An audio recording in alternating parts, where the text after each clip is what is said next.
noches a todos. El día de hoy vamos a estudiar el tema de la gracia irresistible o el llamado eficaz. ¿Se acuerdan que el domingo, los que estuvieron el domingo, les comenté que estamos estudiando el Ordo Salutis, orden de la salvación, y vamos a ir viendo cada uno de los pasos?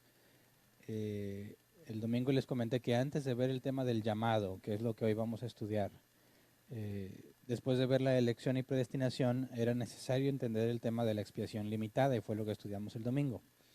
Así que ya que entendemos elección, predestinación y expiación limitada, ahora podemos analizar el paso del llamado, o como le estamos llamando aquí hoy, gracia irresistible. El punto es que, considerando en el tema pasado que la expiación es limitada, es decir, Jesús aseguró la salvación de los elegidos. Recordemos que no la hizo posible, sino que la aseguró la salvación de los elegidos.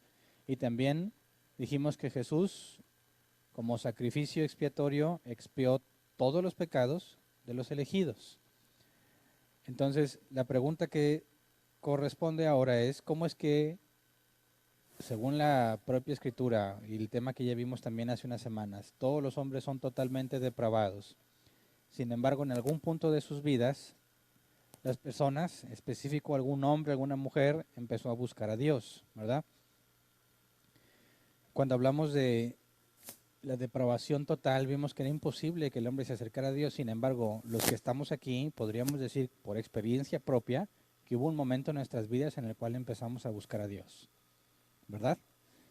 Y te pido que hagas memoria y pienses por qué lo hiciste. ¿Por qué buscaste a Dios? ¿Qué fue lo que te motivó a buscar una iglesia, a buscar a alguien que te leyera la Biblia o que te explicara la Biblia? ¿Cómo fue que terminaste en los caminos de Dios? Ahora, las personas podrán decir algunas causas distintas, como por ejemplo es que estaban enfermos o tenían algún familiar enfermo y necesitaban ayuda. Habían probado medicina, muchos médicos, incluso hasta brujería, y no había funcionado. Y alguien les habló diciendo que Dios tenía poder para sanar. Y yo he conocido, y es el caso de mi mamá, que empezó a buscar de Dios como su último recurso. Y había agotado todos sus recursos, el último que le quedaba era Dios, así que empezó a buscar a Dios por eso. Otros podrán decir que buscaban a Dios porque no podían más con la culpa. Habían hecho algo o hicieron algo que les hacía sentirse muy mal y necesitaban encontrar perdón de alguna forma o limpiar su conciencia. Otros podrán decir que buscaban a Dios porque les hicieron mucho daño o porque hicieron mucho daño. Quizás porque no tenían la capacidad económica necesaria, no tenían algo, es decir, tenían muchos problemas. Y esa problemática les motivó a buscar a Dios. Y algunos casos, que son pocos los que conozco, pero sí conozco estos casos de algunos que buscaron a Dios por simple curiosidad intelectual.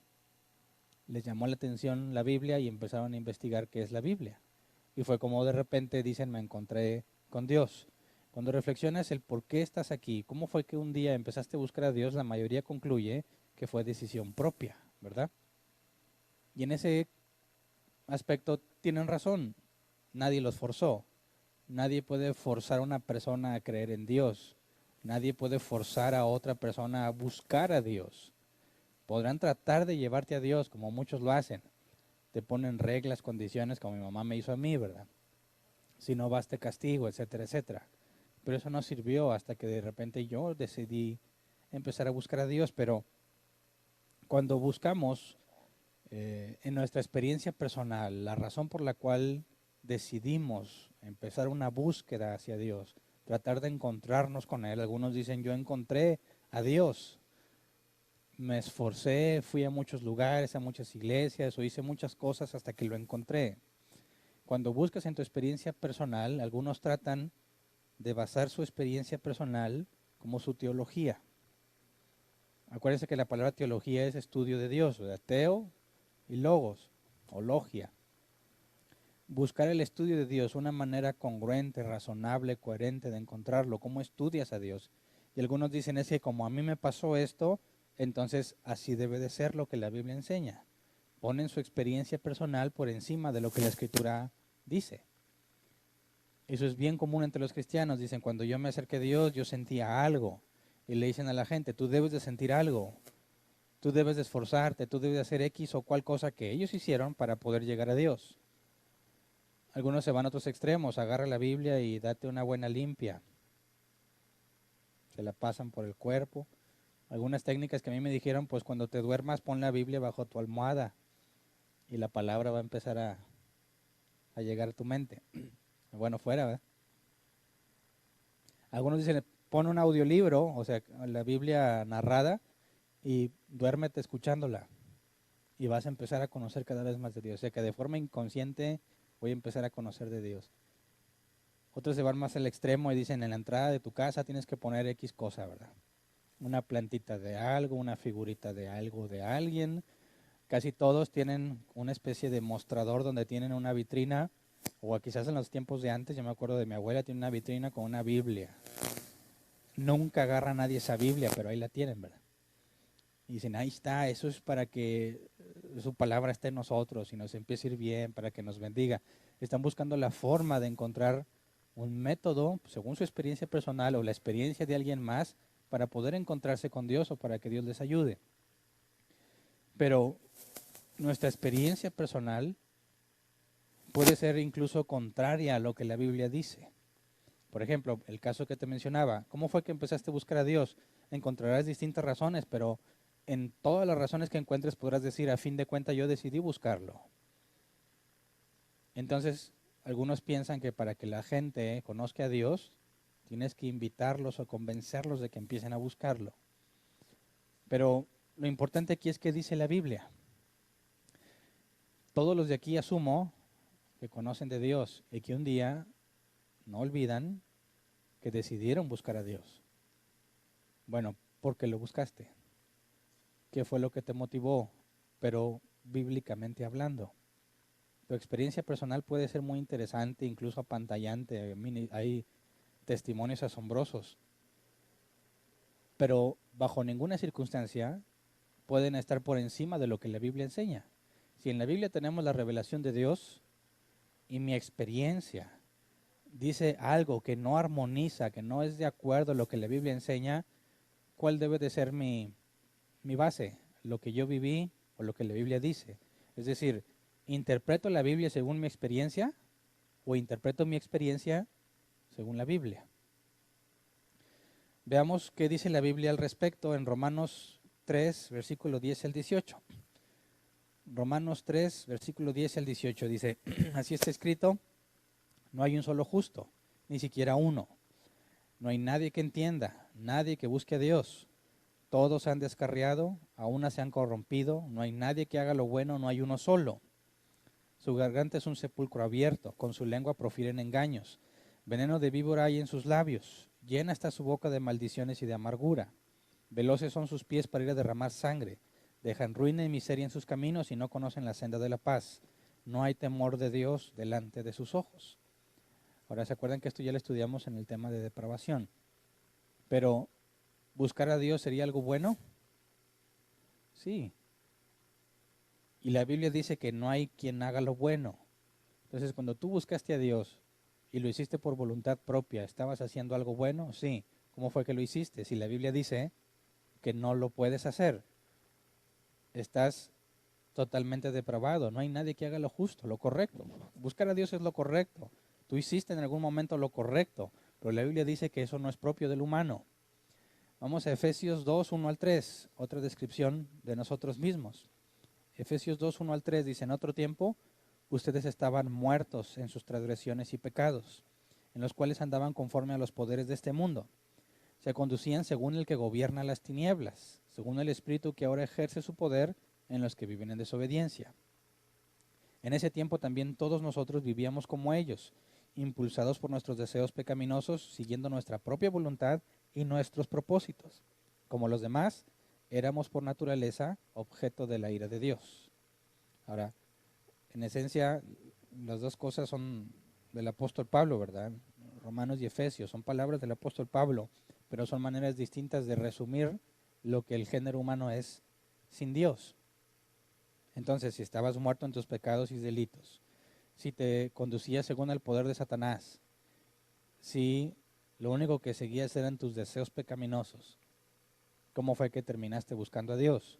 ¿Cómo es posible que un buen día dijiste, basta, ya no voy a hacer esto que la Biblia dice y hoy voy a buscar a Dios?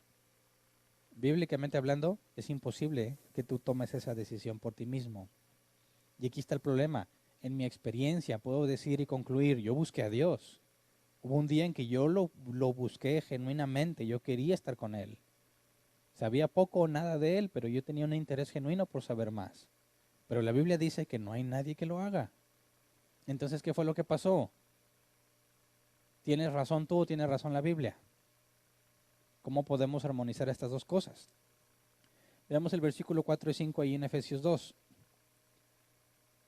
Efesios 2, 4 y 5 dice, pero Dios, que es rico en misericordia, por su gran amor por nosotros, nos dio vida con Cristo, aun cuando estábamos muertos en pecados. Por gracia, ustedes han sido salvados. Estabas muerto y Dios te dio vida por gracia. Y si es gracia, es gratuito. Si es gracia, es inmerecido. Si tú, por tu propio esfuerzo, buscaste a Dios y ¿lo encontraste por gracia o por mérito propio? Son cosas contradictorias. Si hablamos de gracia, no puede haber esfuerzo tuyo. No puede haber mérito tuyo. Tiene que ser inmerecido y gratuito, si no, ya no es gracia.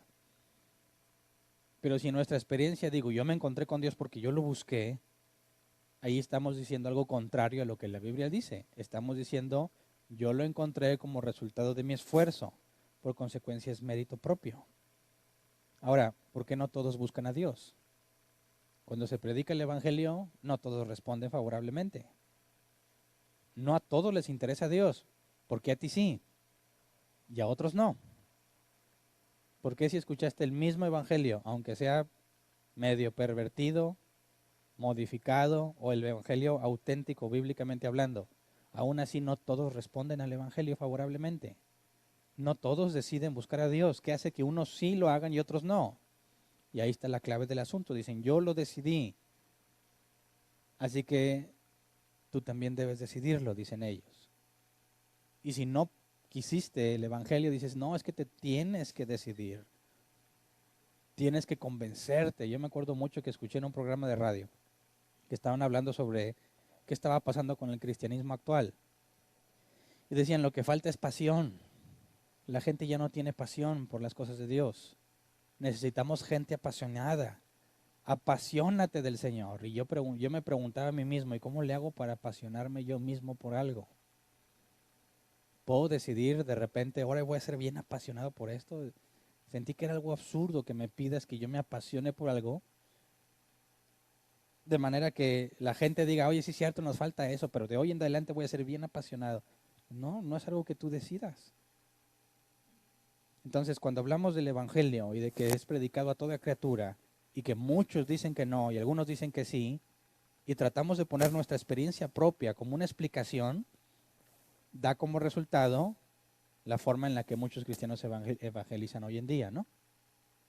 Tratan de convencer a la gente, tratan de motivarlos a buscar a Dios, por medio de música, por medio de promesas, por medio de mensajes muy emocionalmente cargados. Por eso es que hay mucho motivador que se llama a sí mismo predicador.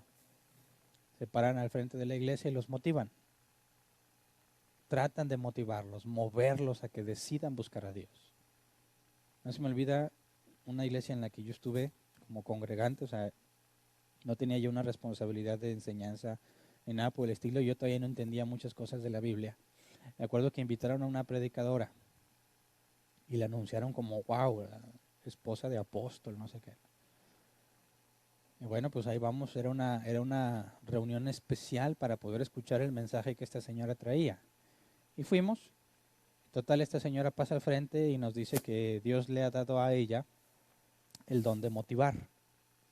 Y dije, no sabía que estaba en la Biblia. Ella tenía el don de motivar y como una demostración nos iba a motivar ese día. Decía que su objetivo era que saliéramos llenos de energía para hacer las cosas que Dios quiere. ¿Y cuál crees que fue el método que usó? Pidió a los de audio que pusieran una canción secular que habla de motivación y su tiempo de predicación lo dedicó en que nos aprendiéramos la letra y que juntos la cantáramos, con coreografía. Eso fue todo lo que hizo. Esa era la demostración de su don. A mí no me gustaba esa canción. Yo no soy así de que me guste, que me traten de mover a motivarme algo. Conmigo no funciona, no sé por qué. Si tú me dices, a ver, Ana, apláudele, en mí no genera nada positivo, al contrario, me vas a empezar a caer gordo. Conmigo no funciona, pero yo vi muchas personas realmente con la coreografía y echándole sentimiento y cante y terminaron felices. Yo dije, ¿cómo? Hacen una reunión especial porque hay un mensaje especial que consiste en aprenderme una canción secular para estar motivado y hacer lo que Dios quiere. Ahora ese es el mensaje que muchos cristianos predican. Tú eres un gran hijo de Dios. Tú estás destinado a la grandeza. Dios te va a llevar al éxito. Dios va a cumplir tus sueños, etcétera, etcétera. ¿Por qué hacen eso? Porque ellos vieron en su experiencia propia que necesitas buscar a Dios, que tienes que tomar esa decisión. Entonces se esfuerzan por convencerte de que hagas lo que un día ellos hicieron. Y no niego que puedan tener una buena intención. No niego que esta señora pudo haber dicho, esto es lo que Dios me dijo que compartiera, esta canción, para que salgan bien motivados. Y le funcionó, muchos salieron muy motivados. Pero ¿es eso lo que hace que una persona busque a Dios? ¿La motivación? ¿Alguna vez te sentiste motivado por hacer algo? ¿Qué me dices? ¿Alguna vez te motivaste por hacer ejercicio? ¿Sí? Levante su mano. Muy bien. ¿Cuánto te duró la motivación? ¿Ah? ¿Qué haces cuando ya no estás motivado? Digo, yo lo entiendo. El primer día vas con toda la energía al gimnasio, va a correr. Y es más, hay gente que primero se compra todo su outfit, toda la ropa adecuada, ¿verdad? Pantalón especial, sudadera y esto, y que mi reloj, y que me mide las calorías, y ya según el presupuesto, ¿verdad? ¿Cuánto les dura? ¿Qué pasa cuando la motivación se acabó? ¿Qué entiendes por motivación? Algo dentro de ti que te dice, ve, ya hazlo, tengo ganas de hacerlo. Y cuando se acabó la motivación, se acabó el ejercicio, ¿verdad? Dice, no, pues es que ya se me acabó la motivación, pero necesito motivarme. Y algunos ponen videos en YouTube y siguen a personas de fitness y buscan la manera de enfocarse motivados, pero realmente no les funciona. Y de repente viene alguien que lo logró, dice, bajó 50 kilos, órale. Me motivo y quiero echarle ganas y no. Ahora, eso mismo tratan de hacer en el cristianismo, motivarte. Dicen, tienes que estar motivado, algunos le llaman apasionado, tienes que apasionarte. Tiene que haber algo en ti que te mueve a hacerlo. El problema es que eso varía día con día. Y hay meses en lo que solamente es ausencia de motivación. Y entonces no haces nada. Pero la Biblia enseña que debemos buscar la motivación para buscar a Dios. Que debemos tener ese estímulo. De otra forma no vamos a hacer nada. Ese es el problema. Cuando la Biblia nos habla de que no hay nadie bueno, no hay ni uno justo, de que estás muerto en tus pecados y delitos, sujeto a la voluntad de Satanás, sigues tus propios deseos pecaminosos, pero Dios, que es misericordioso, te dio vida, ¿dónde estuvo la parte en la que te motivaste? No hay cabida en esos textos para meter la motivación. No hay cabida para decir, en este momento esta persona se decidió a hacerlo. Con una canción secular, con un video, ¿cómo?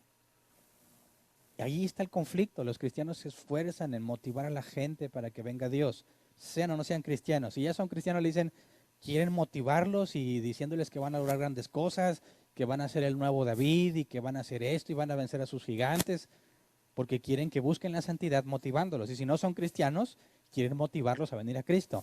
Ven y tu vida va a ser mejor. Pero ahí está el problema de poner la experiencia por encima de la escritura. yo no niego, y te lo digo en mi caso, yo también busqué a Dios por voluntad propia, pero tengo que arreglar este conflicto entre lo que la Biblia dice y lo que yo viví. Tengo que interpretar lo que yo experimenté a la luz de lo que dice la Escritura, no al revés. ¿Me explico? Entonces, si todos los hombres están totalmente depravados, ¿cómo es que algunos buscaron a Dios? Cuando decimos gracia irresistible, nos referimos a la forma en la que Dios atrajo a sí mismo a los pecadores. Dios atrajo a sí mismo a los pecadores. No la forma en la que tú buscaste a Dios, sino en la forma en la que Dios te trajo a Él. Veamos Romanos 8:30. A los que predestinó, también los llamó. A los que llamó, también los justificó. Y a los que justificó, también los glorificó. La palabra llamó es el griego kaleo, que se traduce como llamar, invitar o convocar. Ahora, si tú fuiste predestinado, como ya lo estudiamos en el tema de la elección y predestinación, vas a ser llamado. Y después de que seas llamado, vas a ser justificado. Y al final de tu vida vas a ser glorificado en la resurrección, ¿verdad? Elegido o predestinado, llamado, justificado y glorificado. El Ordo Salutis que vimos con más detalle ese proceso, basado en más información bíblica. Pero el punto aquí es claro, si alguien fue predestinado, como ya lo estudiamos, va a ser llamado. Pero este llamado,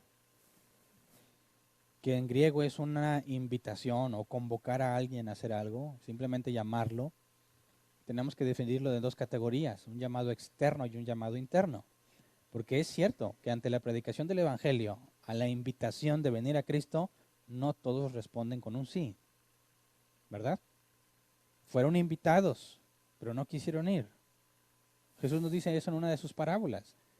Un rey prepara el banquete para la boda de su hijo y manda a sus siervos a invitar a la gente, a sus invitados, decirles que tienen que presentarse. Y todos pusieron excusas. Tengo una yunta nueva que debo probar, compré un terreno nuevo, tengo asuntos que hacer. Todos rechazaron la invitación. Y dicen algunos, ya ves, cuando Dios predestina y luego llama, esa invitación puede ser rechazada.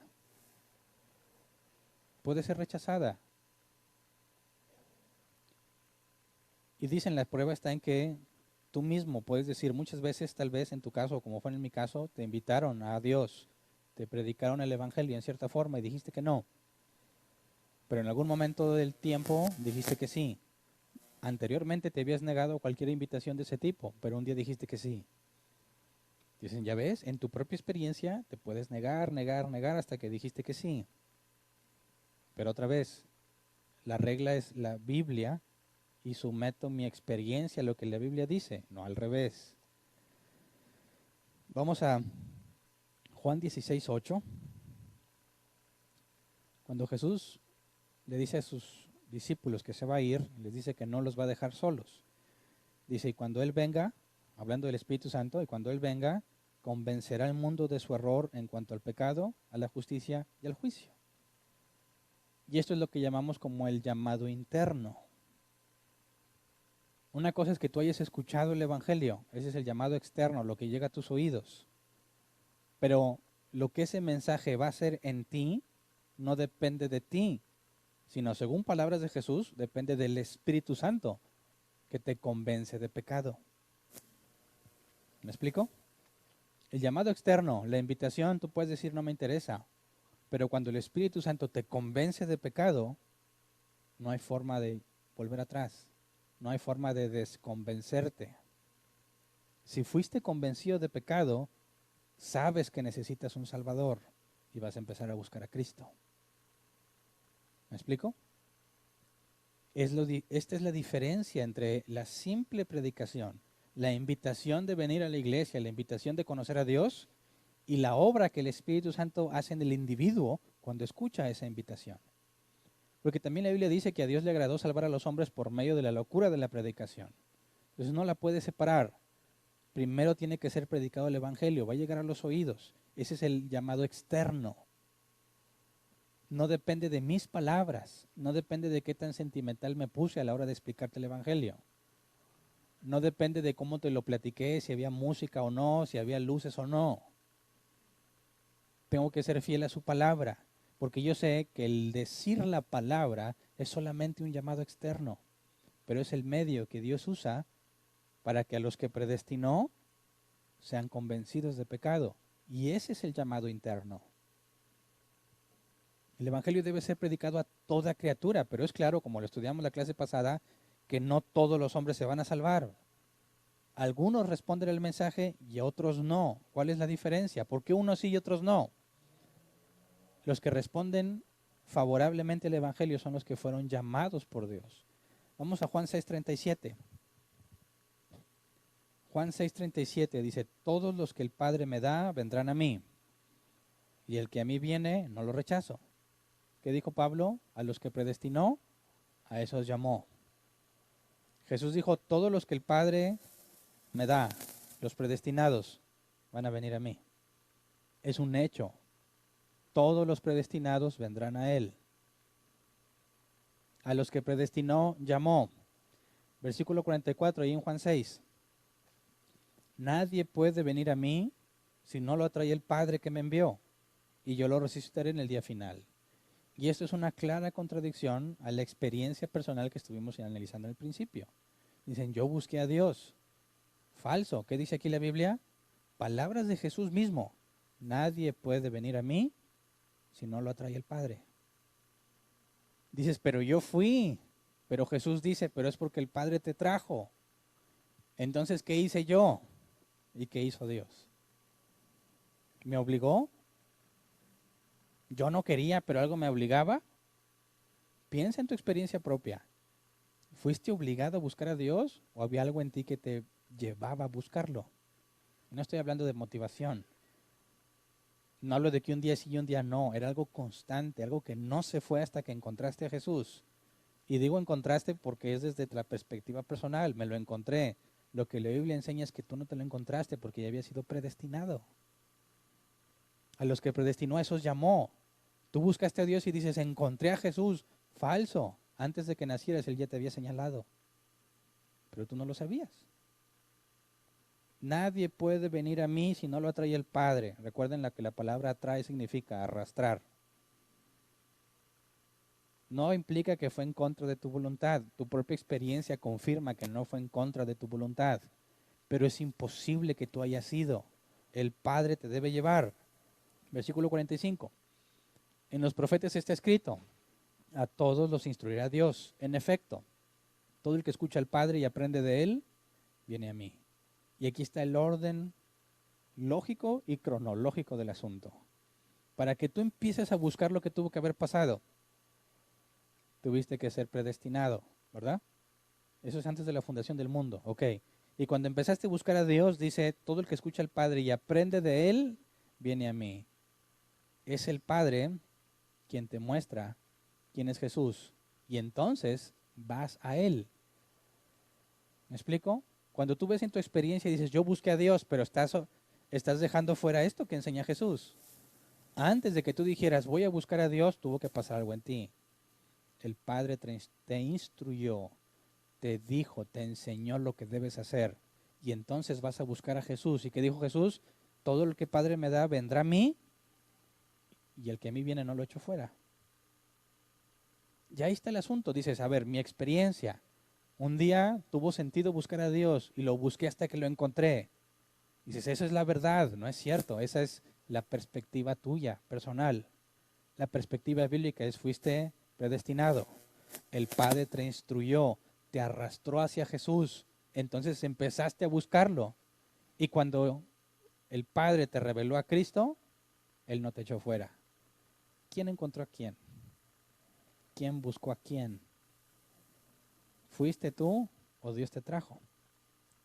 ¿Te fijas el enorme problema de tratar de usar nuestra experiencia personal para interpretar la Biblia? Dejas a Dios totalmente fuera de la salvación y lo conviertes en un acto meramente humano. Mira, vamos a ver Mateo 16, 15 al 17. Mateo 16, 15 al 17. Jesús habla con los discípulos y aquí específicamente con Pedro. ¿Y ustedes quién dicen que soy yo? Tú eres el Cristo, el Hijo del Dios viviente, afirmó Simón Pedro. Dichoso tú, Simón, hijo de Jonás, le dijo Jesús, porque eso no te lo reveló ningún mortal, sino mi Padre que está en el cielo. Y ahí está el claro ejemplo de lo que estamos diciendo. Para que Pedro dijera, tú eres el Hijo de Dios, Jesús le dice, tú dices eso, lo dices voluntariamente, lo dices porque realmente estás convencido, pero porque el Padre te lo reveló. Jesús es lo que dijo, los profetas dijeron, a todos los instruirá Dios. El Padre te revela al Hijo y entonces tú acudes a Él y lo reconoces como quien es. Reconoces que es el Hijo de Dios porque fuiste instruido. Así que tu experiencia personal es correcta, pero no es completa. Hubo cosas antes de que tú decidieras buscar. El Padre obró en ti para que tú empezaras a buscarlo. Fíjate lo que dice Pablo en Gálatas 1, 15 al 16. Gálatas 1, 15 al 16. Sin embargo, Dios me había apartado desde el vientre de mi madre y me llamó por su gracia. Y cuando Él tuvo a bien revelarme a su Hijo para que yo lo predicara entre los gentiles, no consulté con nadie. Y aquí están las mismas palabras de Cristo. Él, Pablo, no podía venir a Jesús a menos que estuviese predestinado, ¿verdad? Según Pablo. Y aquí dice Pablo, me había apartado desde el vientre de mi madre. Me llamó por su gracia. Y cuando Él tuvo bien revelarme a su Hijo, que es lo que Jesús dijo, el Padre primero te tiene que revelar quién es el Hijo. Y luego vendrás a mí. Y el que a mí viene no lo echo fuera. Ahora, sabemos que Pablo conoció a Jesús rumbo a Damasco. Y fue algo repentino. Jesús aparece a Saulo de Tarso, Pablo. Y en ese momento, ¿qué es lo que se cumplió según lo que estamos estudiando? Pablo fue predestinado desde antes de la creación, ¿verdad? Ok. Cuando se le apareció Jesús rumbo a Damasco, ¿qué sucedió? ¿Cómo fue que Pablo decide someterse a la voluntad de Cristo? ¿Cuánto tiempo le duró su búsqueda? ¿Mm? ¿Pablo buscaba a Jesús? No, buscaba a sus seguidores para encarcelarlos o matarlos, como el caso de Esteban, ¿verdad? Ahora, esto aplicado a la experiencia que tuvo Pablo. Pablo pudo haber dicho, mira, yo ni siquiera busqué a Dios, se me apareció y asunto arreglado. Ok, Pablo, pero tu experiencia no está por encima de la palabra. Tu experiencia debe ser interpretada a la luz de la palabra. Ok, entonces Pablo dijo, me había apartado desde el vientre de mi madre y por su gracia me llamó, me reveló al Hijo. ¿Quién orquestó la aparición de Jesús a Pablo? El Padre. Fue la manera en que le reveló quién es el Hijo. Y a pesar de todo lo que estaba haciendo Pablo, Jesús no lo echó fuera. Ándale, ahí tienes la interpretación correcta de la experiencia de Pablo. En su contexto bíblico, realmente qué es lo que sucedió. Y ahí te das cuenta que no fue una decisión de Pablo, ¿verdad? Fíjate, los cristianos dicen, Dios toca la puerta de tu corazón, ¿verdad? Y aquí estoy a la puerta y llamo. Si abres, entraré a Él y cenaré con Él y Él conmigo. ¿Cuándo le preguntó a Pablo si quería seguirlo? ¿Cuándo le dijo, Pablo, ¿me dejas entrar? No, no le preguntó. Se le apareció. Asunto arreglado. ¿Y la opinión de Pablo? ¿Le habrá parecido bien a Pablo? Imagínate que fuera distinto, que fuera más como muchos cristianos piensan. Que tuvo que decir a alguien, Pablo, Pablo, ¿quieres una vida mejor? Acepta a Jesús en tu corazón. ¿Qué hubiera dicho Pablo? ¿Una vida mejor? ¿Con todas las credenciales que tenía Pablo?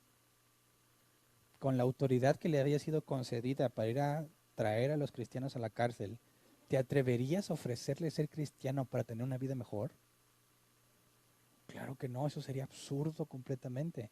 El que tiene una vida mejor en ese momento es Pablo. Ah, no, pero yo hablo de lo espiritual. Es lo mismo. Pablo sentía que era uno de los principales agentes de verdad y de justicia en la tierra. se había convencido de que él era justo por sus obras. El evangelio que hoy se predica sería absurdo a los oídos de Pablo. Si le hubieran dicho, Pablo, ¿te interesa seguir a Cristo? Dices, no, todo lo contrario. Ese hombre era un falso y mentiroso y estoy buscando a sus seguidores para encerrarlos por ir en contra de Dios. Así que Dios no le preguntó nada, simplemente lo transformó, ¿verdad? Pero vemos que la experiencia de Pablo es correcta si la embonas en todo lo que la Biblia enseña. Ahí está cómo interpretamos la experiencia a la luz de la palabra y no al revés. Si la interpretas al revés, tienes un evangelio corrupto. Predicas que los hombres se pueden salvar por sí mismos y eso es absurdo y contrario a la Escritura. Vemos lo que dice Pedro, 1 de Pedro 5:10. Dice, después de que ustedes hayan sufrido un poco de tiempo, Dios mismo, el Dios de toda gracia, que los llamó a su gloria eterna en Cristo, los restaurará y los hará fuertes, firmes y estables. Y aquí Pedro los lleva a confiar en el llamado. Si Dios te llamó, Él te va a restaurar, te hará fuerte, firme y estable. Normalmente los cristianos piensan que ser restaurado, dicen eso sí es de Dios, ¿verdad? Dios restaura, pero ser fuerte, firme y estable, dicen eso es mío. Yo tengo que vivir en santidad. Sí, porque cuando yo oro y leo la Biblia, pues veo que empiezo a fortalecerme en Dios. Y dices, otra vez, tu experiencia personal no está por encima de la Escritura. Tu experiencia personal es correcta. Es cierto que tú tienes que ponerte a leer y estudiar, pero para que hagas eso, ¿qué tuvo que haber pasado? Según la Biblia aquí dice que Él es el que te hace fuerte, firme y estable, no tú. Es cierto que a raíz de que Dios ha decidido afirmarte, vas a buscar ser firme. Es cierto que a raíz de que Dios te ha determinado que seas estable y que seas fuerte, vas a hacer algo para hacerlo. Pero no fue porque tú quisiste, no es algo que es mérito tuyo, es la consecuencia de que Dios lo haya puesto en ti. Dice la Escritura, porque Dios pone el querer como el hacer. Ok, entonces es cierto que yo hago algo, pero no es algo que yo hice por motivación propia, no algo por iniciativa propia, sino porque Dios hizo algo en mí para que yo hiciera eso. Por eso es que no es mío. Claro que yo hice algo a raíz de lo que Dios puso en mí. Y de esa forma tu experiencia armoniza con lo que la Biblia dice. Pero si te fijas, en cada uno de los casos que hemos analizado tu experiencia, de entrada, la gloria es para ti. Pero cuando la pones bajo la luz de la Escritura en el orden correcto, la gloria es de Dios. ¿Te fijas la enorme diferencia? Veamos un claro ejemplo de la gracia irresistible. Hechos 16:14. Una de ellas, que se llamaba Lidia, adoraba a Dios.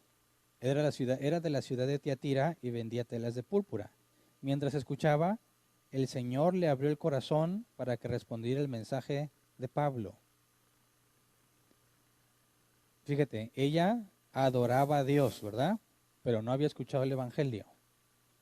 Pablo se pone a predicar el Evangelio. ¿Qué tuvo que suceder desde la perspectiva de Lidia? ¿Qué sucedió para que ella reaccionara favorablemente al mensaje de Pablo? Ella podría decir, pues yo estaba vendiendo ahí, escuché un señor y dije, oye, sí es cierto, tiene razón lo que dice. Así que decidí seguirlo. En su experiencia personal ella te puede decir eso, ¿verdad?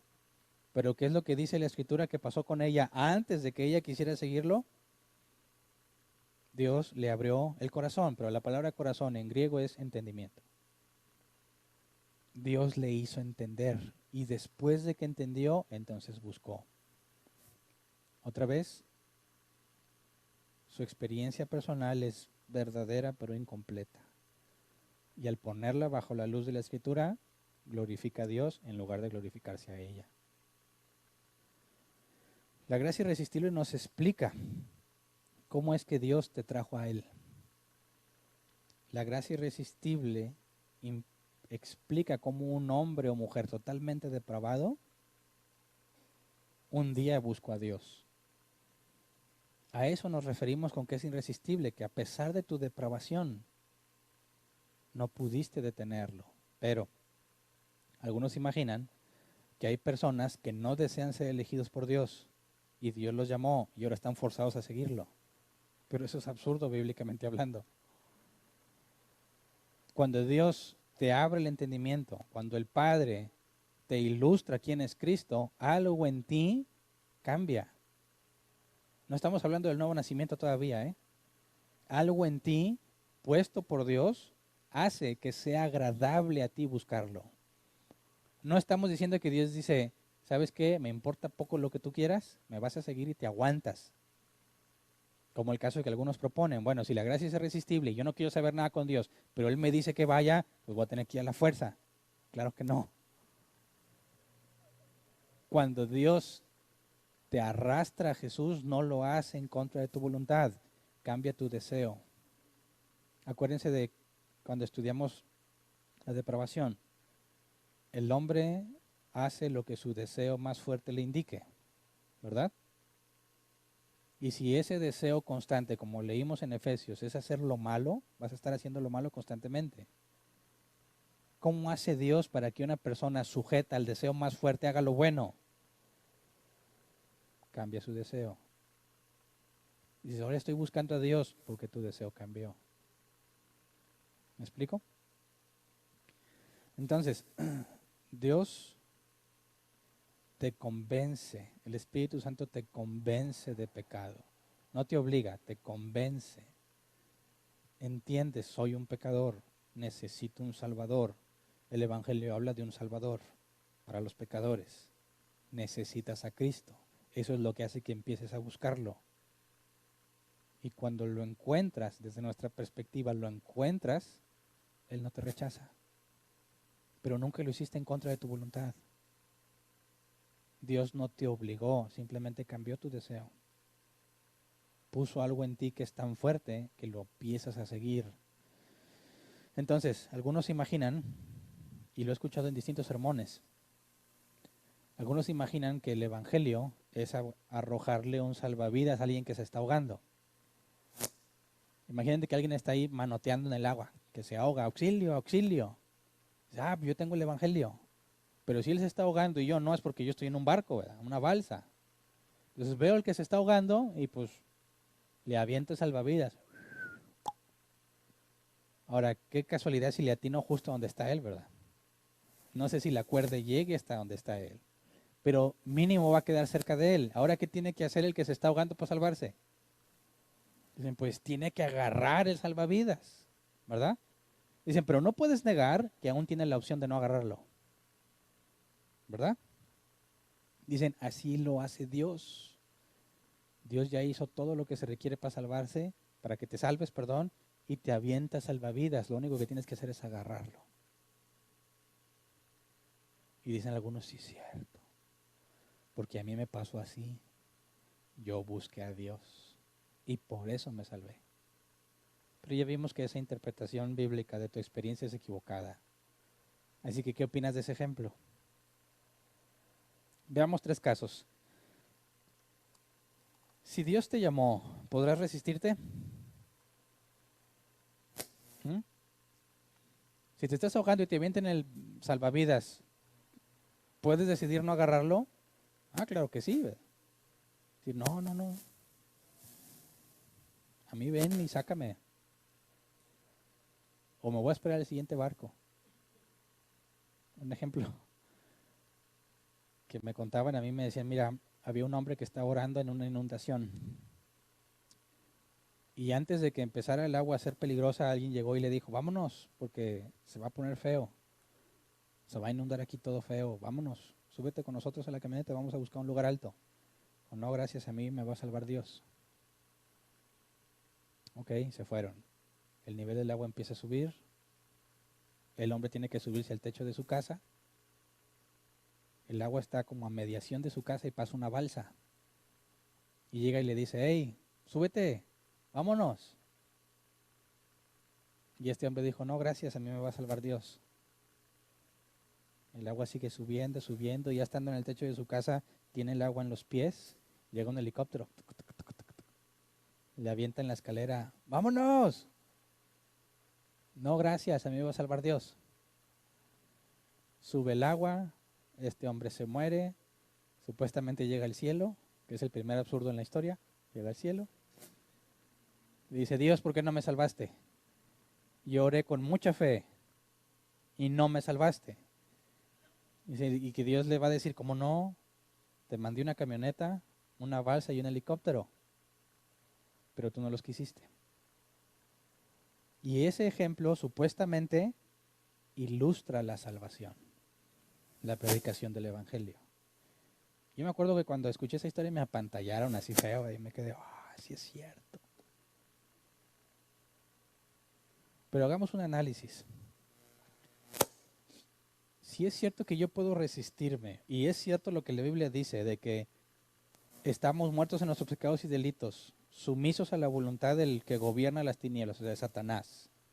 Si yo estoy bajo el control de Satanás, pero también tengo la capacidad de decidir, y aparte Dios que me predestinó, cuando alguien predica el Evangelio, hay tres fuerzas en consideración, ¿verdad?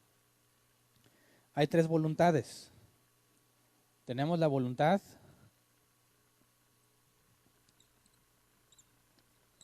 del hombre, hablando del género humano, ¿verdad? Van a decir, Hernán es machista porque puros hombres. No, en sentido general. Tienes aparte, según la Escritura, la voluntad de Satán, ¿verdad? Yo estoy sumiso a su voluntad. Nos falta una, ¿cuál es? La voluntad de Dios que quiere salvarme, ¿verdad? Así que ¿quién gana? ¿Mm? ¿Cuál de estas tres tendrá la victoria? Dios decía, oye, pues te mandé la camioneta y dijiste que no. Te mandé la balsa porque yo tenía la voluntad de salvarte y dijiste que no. Te mandé el helicóptero y dijiste que no. Ya no hay nada que se pueda hacer por ti. En el caso de salvavidas, agarra el salvavidas. ¿Cuál voluntad gana? Según esa historia de que yo puedo decir que no. La voluntad del hombre. Y te fijas, en esas dos historias, ¿quién tiene más voluntad, el hombre o Dios? ¿Quién es el todopoderoso ahí? ¿Quién está sujeto a quién? Según los ejemplos que vimos, la voluntad de Dios está sujeta a la voluntad del hombre. ¿Te parece bíblico? Que la Biblia dice que este Dios es todopoderoso. Nadie puede frustrar sus planes. Nadie puede decir que aconteció algo sin que Él lo haya mandado. ¿De dónde sacaste la idea de que tu voluntad es más fuerte? Ahora dice, no, espérate, es que no es la de Él, es que Satanás se lo robó.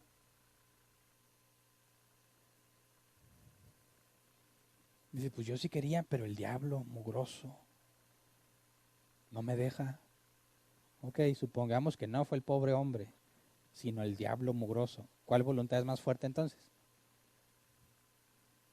¿Te fijas? Esa historia le da gloria al hombre o le da gloria a Satanás, pero no le da la gloria a Dios. Y eso es absurdo, es pecaminoso. Yo me fui bien apantallado ese día que me dieron la historia, pero era incapaz de ver esto. Me fui apantallado porque me decían que el hombre decide si se salva o no. Qué absurdo. Así que, si Dios te predestinó y te llama, ¿hay algo que lo puede impedir? Nada. Nada en el universo. Absolutamente nada. Por eso Pablo dijo, a los que predestinó, a esos llamó. Y a los que llamó, los justificó. Y a esos los glorificó.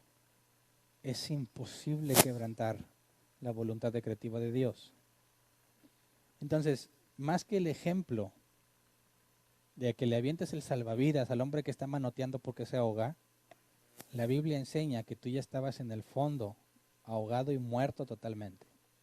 Y Dios tuvo que saltar del barco, ir a recogerte al fondo, sacarte del agua y darte vida. ¿De dónde me saco eso? Vamos a Juan 11, 38 y 44. Juan 11, 38 al 44. Dice, conmovido una vez más, Jesús se acercó al sepulcro. Era una cueva cuya entrada estaba tapada con una piedra. Quiten la piedra, ordenó Jesús. Marta, la hermana del difunto, objetó, Señor, ya debe oler mal, pues lleva 4 días allí. ¿No te dije que si crees verás la gloria de Dios? Le contestó Jesús. Entonces quitaron la piedra. Jesús, alzando la vista, dijo, Padre, te doy gracias porque me has escuchado. Ya sabía yo que siempre me escuchas, pero lo dije por la gente que está aquí presente, para que crean que tú me enviaste. Dicho esto, gritó con todas sus fuerzas, Lázaro, sal fuera. El muerto salió con vendas en las manos y en los pies y el rostro cubierto con un sudario.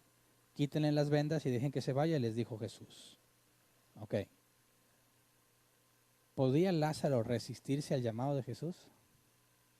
Para empezar, estaba bien muerto. Muertísimo. 4 días muerto. En descomposición ya el cuerpo. Empezaba a descomponerse. Su hermana dice, va a oler mal. Jesús primero trató de convencer a Lázaro. Lázaro, ¿cómo ves? Si sales, ¿te parece? Soy un caballero, no voy a hacer nada que tú no me permitas. ¿Mm? ¿Podía Lázaro escuchar que Jesús le dijo, sal fuera y decir, no, no quiero? Está muerto. ¿Qué es lo que dijo el apóstol Pablo en la carta a los Efesios capítulo 2? Estando muerto en tus pecados y delitos, Dios te dio vida por su misericordia. ¿Cuál salvavidas al que se está ahogando? Nosotros éramos Lázaro, totalmente muertos, sin la capacidad de librarnos de esa muerte, sin la capacidad de percibir lo que Dios dice. ¿Se acuerdan que leímos ese pasaje en varias clases anteriores? Para el hombre natural es imposible comprender el mensaje de Dios. No lo puede entender, no lo puede discernir. Cuando tú le predicas el evangelio a alguien que no ha sido llamado por Dios, es como hablarle al muerto. Es como si alguien le dijera, Lázaro, abre la puerta de la tumba, déjame entrar. Jamás te va a responder porque está muerto, es incapaz de entender el mensaje. Se requiere un llamado. ¿Qué fue lo que Jesús le dijo? Una pregunta, una orden. Una exhortación. Lázaro, sal fuera. Es el mismo Dios que dijo, sea la luz. Y fue la luz. ¿Quieres decirme tú que si Jesús le dice, Lázaro, sal fuera, Lázaro es tan poderoso para decirle, no, Señor? El Dios que dijo, sea la luz, jamás va a escuchar un no como respuesta. Este caso ilustra perfectamente lo que le llamamos gracia irresistible. Podría decir Lázaro, oye, pues de repente yo estaba muerto, ¿verdad? ¿Quién sabe qué estaba? Y que me dan unas ganas de levantarme. Pues me levanté y pues ahí dice que iba caminando con todo así, ¿verdad? El sudario dijo, desátenlo. Lázaro podría decir, no, su historia, pues no sé, de repente me dio unas ganas, me levanté. Dije, chis, me había muerto, ¿no? Bueno, pero pues ahí voy, estoy buscando a Jesús y que me lo encuentro. Dice, Lázaro, te falta conocer la historia completa. Para que tú caminaras a duras penas buscando a Jesús, para que eso sucediera, Dios dio la orden, Lázaro, sal fuera. Y entonces, por voluntad propia, empezaste a buscarlo. Y tú no lo encontraste, Él ya te estaba esperando allí. ¿Me explico? Por eso cuando algunos escuchan gracia irresistible, dicen, ¿cómo que irresistible? Si yo no me puedo resistir. Claro que no puedes ante la orden de Dios. El llamado interno es una instrucción directa. Tú has sido predestinado, te va a decir, ven. Punto. Ven. Y tú dices, es que me dieron ganas de buscar a Jesús. Claro, porque se te dijo, ven. Y vas a ir. Y Jesús va a estar ahí. Y no te va a echar fuera. No porque lo buscaste, sino porque el Padre te eligió desde antes de la fundación del mundo. Entonces, ¿necesitas convencer a la gente de que venga? ¿Qué tal si les pongo una canción motivadora? ¿Mm? Con coreografía matona. Qué absurdo y qué ilógico que la iglesia, o que se denomine Iglesia de Cristo, haga algo semejante. ¿Crees que su buena intención justifica lo que hace? ¿Quieres que yo le diga, bueno, pues le echaste ganas?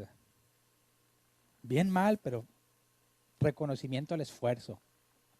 Apártate de mí, hacedor de maldad. Si alguien trae un evangelio diferente, dijo Pablo, aún uno de nosotros, aún un ángel del cielo, sea maldito por Dios. ¿Te das cuenta del grave error que es? Romanos 8:30, los que predestinó también los llamó. A los que llamó también los justificó, y a los que justificó también los glorificó. Es un comando, es una orden inquebrantable. Por eso en la salvación la obra es de Dios. Por eso cuando haces algo bueno, la gloria no es tuya. Dios es el único que merece gloria y honra, aún por las cosas buenas que haces, porque no son tuyas.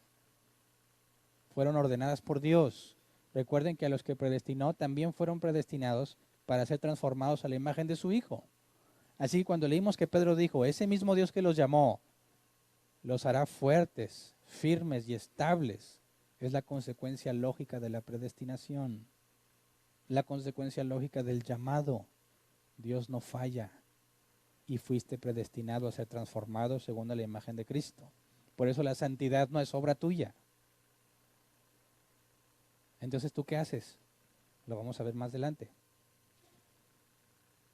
Pero quedémonos con Romanos 8:29, versículo antes. Dice, ahora bien, sabemos que Dios dispone todas las cosas para el bien de quienes lo aman, los que han sido llamados de acuerdo con su propósito.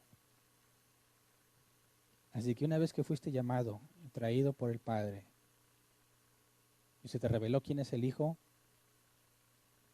no vas a ser echado fuera. Nunca. Nunca. ¿Crees que se puede perder la salvación? Cuando Jesús dijo, el que a mí viene no lo echo fuera, ¿a qué se refería? Habría que poner un asterisco y decir, aplican restricciones. Solo en estos casos, que se ha portado muy mal, descuidó su santidad, dejó de congregarse. ¿Cuándo? ¿Cuándo te echará fuera Jesús? Ninguno. ¿Por qué? Porque a los que llamó, justificó y a esos los glorificó. Él va a hacer que estés firme, fuerte y estable. No quiere mi hijo. ¿Qué dice la Biblia que va a hacer una vez que fuiste llamado? Transformado. ¿Y no quieres que va a hacer? Dios azota y castiga a todo el que recibe por hijo. ¿Te parece una mala noticia? No, es una grata noticia. Es una muy buena noticia, porque si dependiera de mí jamás me salvaría. ¿Verdad? Gracias a Dios que nos disciplina. Pero todavía no estudiamos eso. Estamos en el llamado, y cuando fuiste llamado aún no has sido regenerado. Te fijas en el caso de Lázaro, sal fuera, se topa con Jesús. En esa ilustración nos falta. ¿Qué sigue después de que se te revela quién es Cristo? El Ordo Salutis dice regeneración. ¿Qué es eso? El nuevo nacimiento. Cuando dicen algunos, ven, Dios te quiere así tal cual eres. Otra falsedad enorme. Si Dios te quisiera tal cual eres, no te haría nacer de nuevo. ¿Verdad? ¿Para qué nacer de nuevo si así te ama? No. ¿Sabes qué? Ven, pero tú no puedes en esa condición estar ante el Rey. Tú no puedes tener una relación con Dios en esa condición. Necesitas una nueva naturaleza y te transforma. Eso es la regeneración. Y eso es lo que vamos a estudiar el domingo. Pero por lo pronto el día de hoy Cuando prediques el Evangelio, enfócate en ser fiel a lo que la Biblia enseña. ¿Recuerdas qué es el Evangelio? Hablar de Cristo.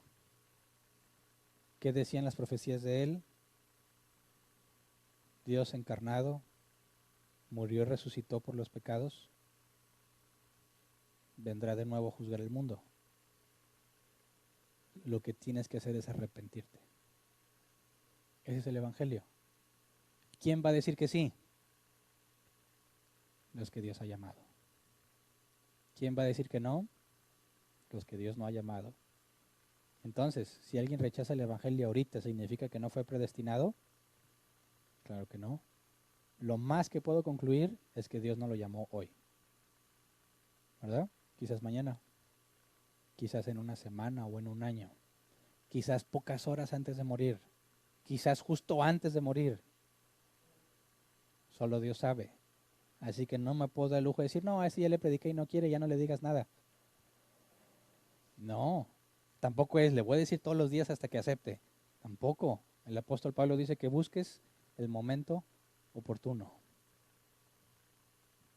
Hay que estar listo siempre. Porque el hecho de que una vez le haya dicho que no y no le interesa, pero surge el tema de Dios, aprovéchalo y háblale de qué es. Si vuelve a decir que no, eso es cosa de Dios y de Él. Quizás no vuelva a tocar el tema en mucho tiempo, no importa. Vuelve a salir el tema o la oportunidad de que hables del tema, vuelve a decirle. Tal vez ese es el día que Dios le concedió a entender. No, ni modo. Pero nunca te sientas con la sabiduría necesaria para decir, este se va al infierno. No, no seas incongruente. Siempre tenemos y debemos tener la expectativa, dado que Dios es todopoderoso y nadie puede resistirse a su llamado, no importa cuán deplorable o malvado o depravado sea la persona con la que hablas, para Dios no es ningún problema transformarlo. Tenemos que estar siempre listos para presentar defensa cuando nos demanden de nuestra fe. ¿Ok? Vamos a ponernos de pie y vamos a orar.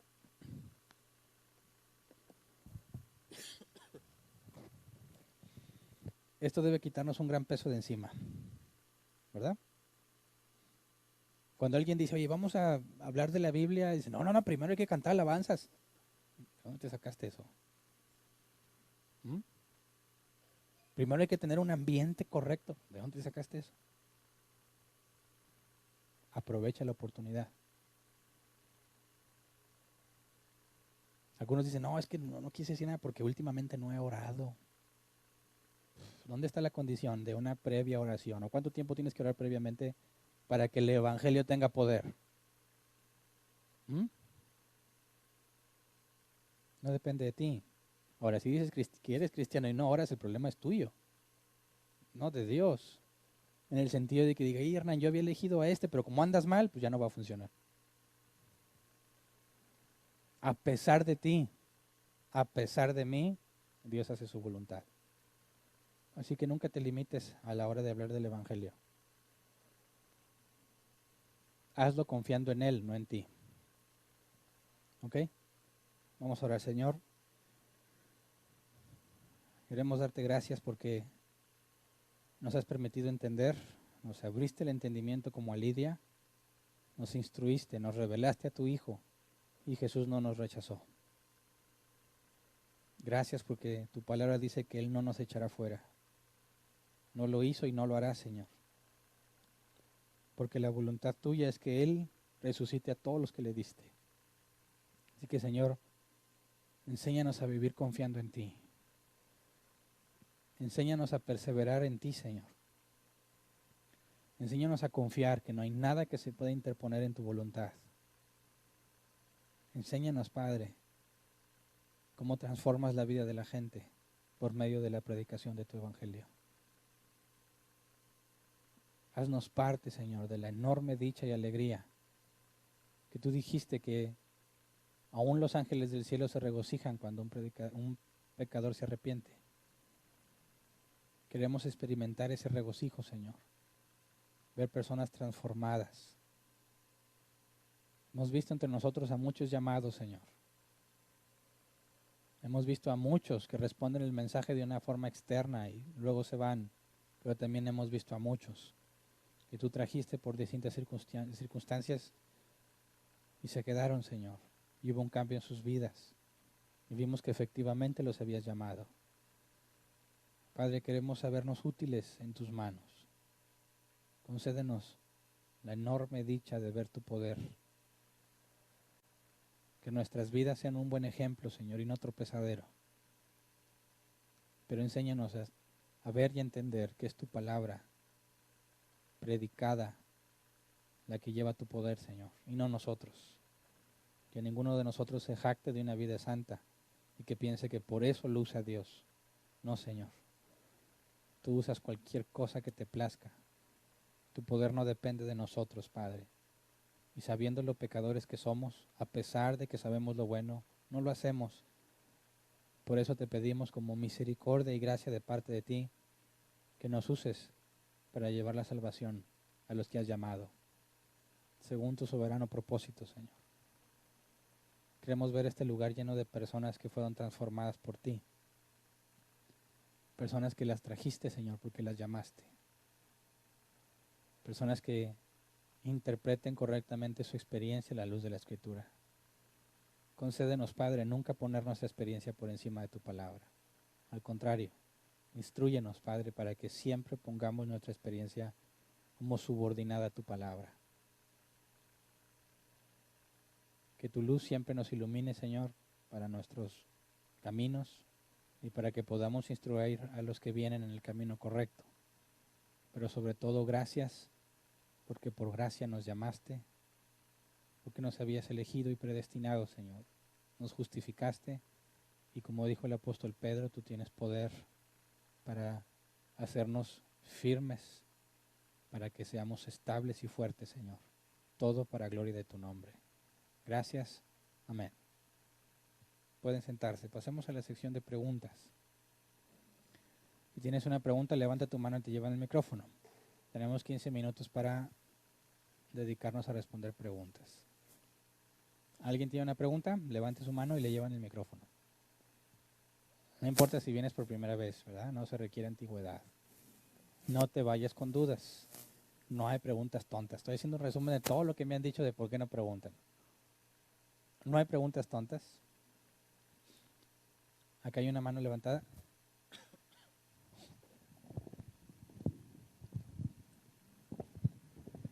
Gracias, buenas noches. Buenas noches. Puedo decir con toda claridad, ¿verdad? Y sin sentir vergüenza, ¿verdad? Sino por el contrario, vivir con alegría, ¿verdad? De que por décadas pues había estado creyendo yo muchas cosas, muchas mentiras, ¿verdad? Porque bueno, para iniciar, la primera vez que conocí la Biblia, conocí la palabra de Dios fue en una iglesia pentecostés. Y luego de ahí estuve años, ahí estando en esa creencia, conocí a mi esposa y ella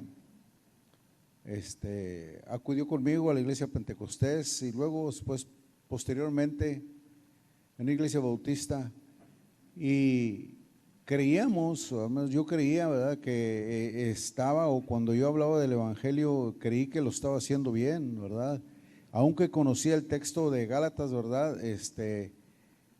Cuando Pablo exhorta a los Gálatas de que estaban,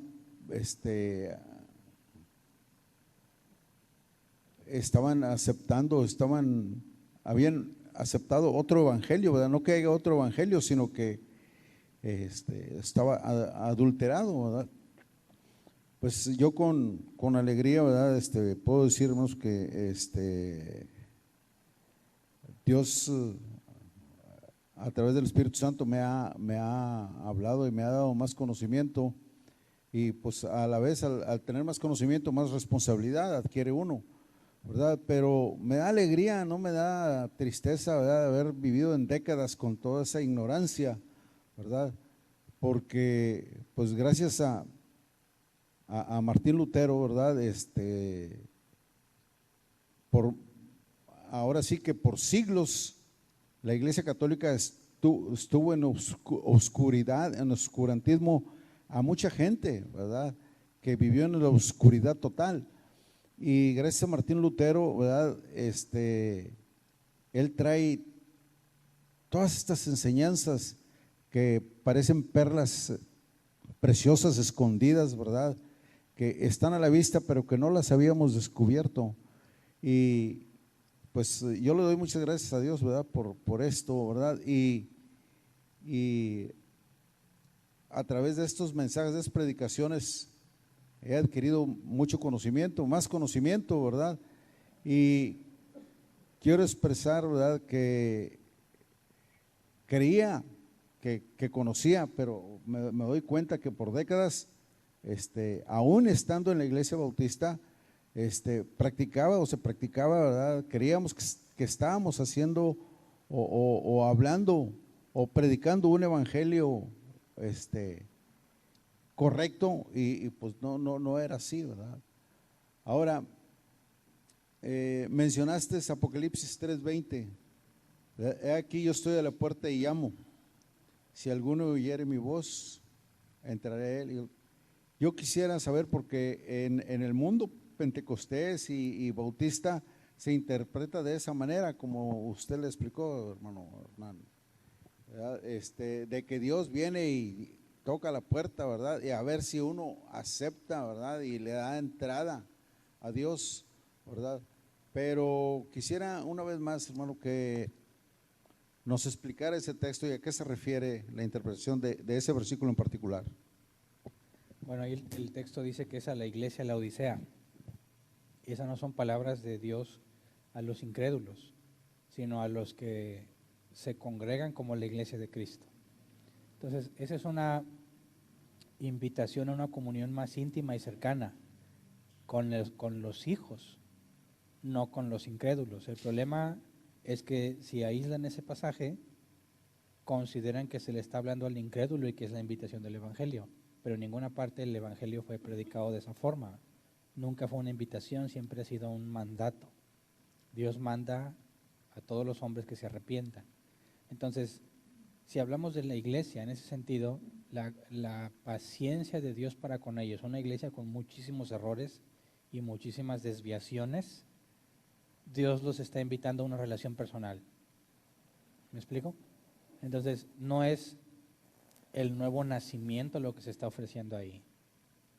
Habla de la oportunidad de venir a tener una relación cercana con Jesús. Como cuando el apóstol Pablo reprende a los corintios tenían problemas muy graves. Y aún así Pablo no los descarta como personas elegidas por Dios, sino que hace una seria exhortación a que vivan en santidad. Es el mismo tipo de exhortación que encontramos en las distintas iglesias de Apocalipsis, muy particularmente en la de la Odisea. Entonces, sería imposible que Dios te diga, vamos a cenar juntos, como dice Apocalipsis 3:20, si son enemigos. La Biblia es clara que si el hombre no ha nacido de nuevo, es enemigo de Dios. Por eso es que Apocalipsis 3:20 no puede hacer referencia a los incrédulos, sino a los que Dios ha llamado. Y dentro de la advertencia se considera siempre que el trigo y la cizaña crecen juntos. Así que la advertencia siempre tiene dos sentidos. A los hijos, exhortación. A las cabras locas, a los que están ahí pero son cizaña, es evidencia en su contra de que fueron advertidos y que cuando juzguen no van a tener excusa. Gracias. Entonces es una interpretación aislada, ¿verdad? Es como creer en el Señor Jesucristo y serás salvo tú y tu casa, ¿verdad? Fuera de contexto. Lo toman como personal, ¿verdad? Como que se puede aplicar a cada persona en particular. Es como la segunda o tercera vez que explicas este texto, ¿verdad? Y quise traerlo una vez más, ¿verdad? Pues para volver a refrescar todos esos conocimientos, porque aunque me da pena, ¿verdad? Pero me da alegría, ¿verdad? De poder comprender todos estos textos que yo antes los malinterpretaba y los mal aplicaba. Porque quiero decirles una cosa, hermanos, que a veces yo me sentía mal en lo personal, porque decía, caray, me siento un inútil, yo no predico el evangelio, no soy una persona importante, no soy un gran predicador, como decías en una de tus predicaciones, Hernán.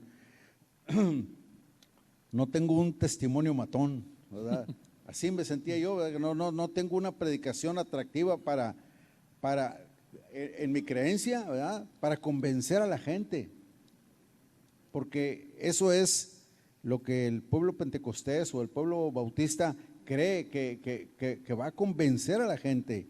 O sea, se toman personalmente ese trabajo cuando es el Espíritu Santo el que debe hacer el trabajo, ¿verdad? Y por lo mismo vuelvo a repetir, no me da vergüenza sino alegría, ¿verdad? De poder bien interpretar todos estos versículos que antes, ¿verdad? Y por lo mismo quiero decirles una cosa, que también me da gusto que yo no fui un gran predicador, ni anduve predicando el evangelio, ni nunca prediqué a multitudes o a decenas de personas, porque si no hubiera predicado un evangelio adulterado, o me hubiera convertido, como dice la palabra de Dios, en anatema, en maldito. Gracias, hermanos. ¿Alguien tiene una pregunta? ¿No? Ya, no te vi. Pastor, todo el periodo antes de el entendimiento que tenemos ahorita, muchos estuvimos en iglesias, algunos por muchísimos años, otros, ¿verdad?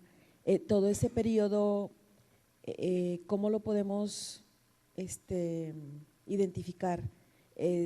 ¿Ya éramos nacidos de nuevo o todavía no? Okay. Pues hay dos casos y ya cada uno debe juzgar el suyo propio, pero hay muchas personas que aceptan estar en una iglesia y se congregan sin experimentar el nuevo nacimiento. De hecho, nunca les enseñaron lo que eso era, y hasta que pasan los años y viene el entendimiento es cuando nacieron de nuevo. Pero el otro caso es que personas que efectivamente nacieron de nuevo, pero como toda la doctrina que se les enseñó era equivocada, no podían dar fruto.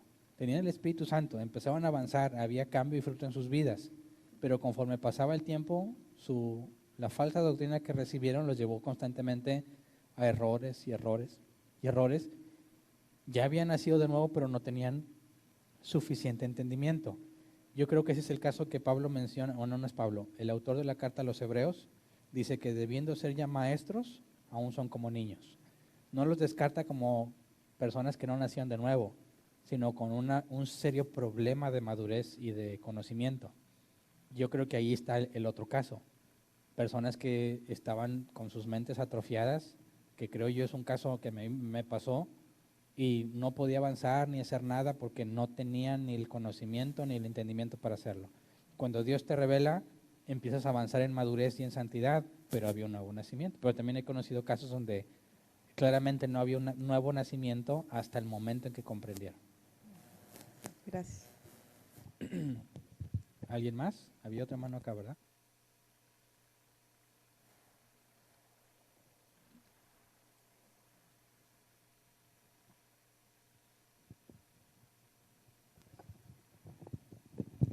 Sí, buenas noches, pastor. La gracia que es irresistible para aquellos a quienes Dios se ha propuesto, elegido y predestinado para salvar, según estoy entendiendo, pastor, se manifiesta en el momento en que el Espíritu Santo convence de pecado, hay una respuesta al mensaje, hay una respuesta al evangelio y la gente comienza a buscar o a seguir a Jesús, ¿verdad? La pregunta es esta, pastor. Esa parte la entiendo, pero en los tiempos de Jesús y en los tiempos actuales puedo ver que hay gente que busca a Jesús, que hay gente que sigue a Jesús. La pregunta es, pastor, el que haya gente que busque a Jesús y que siga a Jesús, aún anduvieron con él algunos, no necesariamente es una señal o una evidencia de que haya operado esa gracia irresistible para ser salvos. No sé si me explico. Como Sí. cuando les dijo, ustedes me siguen por el pan porque les di de comer y se Ujú. fueron, ¿verdad? Y vemos muchos ejemplos, o como ahorita tú mencionaste los ejemplos, que hay gente que busca a Jesús y no necesariamente porque estén convencidos de pecado, porque el Espíritu Santo haya hecho la obra en ellos. Entonces, tratando de clarificar la pregunta, pastor, o sea, creo entender lo que nos explicaste de la gracia irresistible, pero no quiere decir que todo el que busca o sigue a Jesús lo esté haciendo porque está operando la gracia irresistible que por lógica hemos aprendido es para salvación. O sea, no Ujú. todo el que busca o sigue a Jesús tenemos esa certeza de que va a ser salvo. Y en una clase anterior, pastor, nos explicaste de que cómo iba a poder alguien responder al mensaje de Jesús, decirle que sí a Dios, por así decirlo, si no ha nacido de nuevo. Y ahorita mencionaste que eso venía después en la regeneración, en el nuevo nacimiento. Ujú.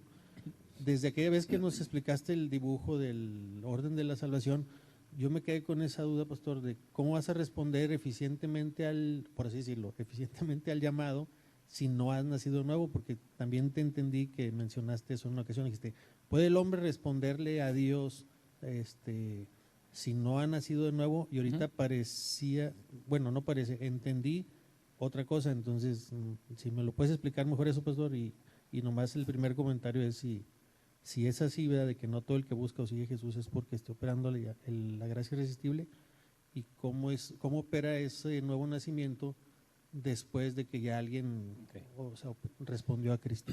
Bueno, para explicarlo, cuando hablamos del llamado y luego la regeneración, vemos que es una serie de pasos que la Biblia enseña.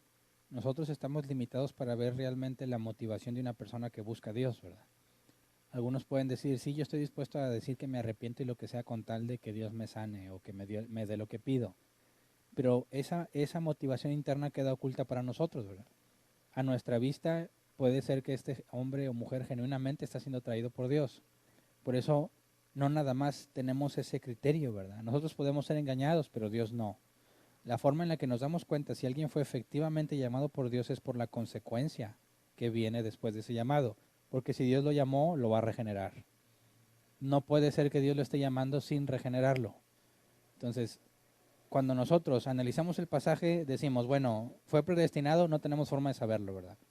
¿Es llamado? Parece que sí, pero no es suficiente. Tenemos que ver la regeneración. Ahí es donde ya empiezas a determinar si alguien realmente es cristiano o no, si estaba buscando a Dios o no. Pero en el simple hecho de llamarlo, no hay una regeneración todavía. Por eso cuando yo menciono, que es la segunda parte de lo que preguntas, ¿cómo es que una persona puede responder favorablemente? Aquí yo preguntaría primero, ¿qué es lo que demanda el Evangelio? Arrepentimiento. Para que alguien responda favorablemente implica que se arrepiente. ¿Quién puede arrepentirse? Esa es mi pregunta. Nadie, a menos que nazca de nuevo. Entonces, para que alguien se arrepiente de sus pecados en obediencia a la orden de Dios, tiene que haber un nuevo nacimiento. Pero lo que Dios usó para traerlo, que puede ser circunstancias o distintas situaciones, hasta que alguien claramente le comunica el Evangelio y dice que sí, y realmente se arrepiente, es porque hubo una regeneración. Entonces, en el llamado es simplemente el proceso en el que la persona es llevada a Cristo, que en el caso de Lidia, por ejemplo, que ella estaba sentado vendiendo telas de púrpura y escucha el mensaje de Pablo y le cambia el entendimiento para que reaccione. ¿Cómo fue llamada? Ella no estuvo buscando a Dios, ¿no? Sin embargo, para poder responder al mensaje hubo algo que la llevó a comprenderlo. Entonces, el hecho, su rutina diaria de sentarse ahí y que un día específico Pablo haya estado justo en ese lugar donde Lidia lo iba a escuchar, es la forma en la que Dios acomodó las cosas para que ella fuera llamada. Entonces, no siempre, como en el caso de Saulo, no siempre el individuo está en una búsqueda de Dios, en el sentido de que él se mueve activamente. Pero va a haber un periodo en el que Dios, cuando le revela a Jesús, el apóstol Pablo tuvo que preguntar, ¿quién eres, Señor? Y hubo un interés en investigar quién es. Soy Jesús, ¿qué quieres que haga, Señor? Ahí fue muy rápido el proceso en Pablo, ¿verdad? Por eso cuando hablábamos en el Ordo Salutis, el llamado es algo que es cronológico, puede requerir tiempo, pero en algunos puede tardar mucho tiempo, en otros puede ser muy breve ese momento, ¿verdad? Puede haber sido simplemente de que te enteras que alguien dice, oye, soy cristiano, eres cristiano y ahí te surge un interés. Oye, yo quisiera que me explicaras algo y te predican el Evangelio y en ese momento Dios te concede ser regenerado, el breve periodo en el que fuiste interesado en conocer más fue lo que Dios usó. Entonces allí no hay una forma de determinar cuánto tiempo debe de pasar para poder identificar si una persona es llamada. Es simplemente la explicación del proceso de cómo un hombre o mujer depravada se le vuelve interesante o se vuelve entendible el mensaje o busca el mensaje antes de que sea regenerado. Es más una explicación de cómo Dios transforma al hombre, qué hizo antes de que fuese transformado, más que una etapa que tienes que buscar en todos, ¿verdad? Hay gente que muchas veces simplemente leyendo la Biblia él solo fue regenerado. ¿Me explico? ¿Alguien más? Ya se acabó el tiempo. Si hay una pregunta al final se pueden acercar con confianza. Es todo, pues.